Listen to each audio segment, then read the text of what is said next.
નમસ્કાર, ગુજરાત મનોમંથન 9 માં આપનું સ્વાગત છે। હવે જોઈએ આજના સમાચાર। ધારીમાં મામલતદાર અને આંગણવાડી સંચાલિકાઓ આમને સામને। આંગણવાડી સંચાલિકાઓને BLOની કામગીરી ધરાર સોંપાતા મામલો ઉગ્ર બન્યો।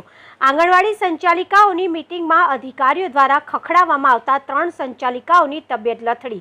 આંગણવાડી સંચાલિકાઓ કામનું ભારણ હોવાથી BLOની કામગીરીનો अस्वीकार कर्यो होवानुं रटन।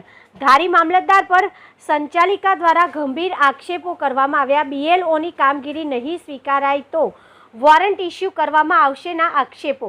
3 संचालिकाओनी तबियत लथड़ता धारी सरकारी दवाखाने खसेडाया। समग्र घटना मामले मामलतदारनुं मौन। हेड ऑफिस गुजरात मनोमंथन 9। ડેમેજ છે, હું ડાયાલિસિસ કરાવું છું એટલે સાહેબ મારાથી આ કામગીરી થાય એમ નથી કે જે રજૂઆત હોય ને એ તમે બધું કે અટાણે લઈ લો ઓર્ડર, કાંઈ અટાણે નથી બોલવાનું, ત્યાં બધા ઓર્ડર સ્વીકારી લો, પછી એ બધું તમે ફાઇલું મૂકીને તમારે જે કરવું હોય છે ને એમાં આગળ પગલાં લે।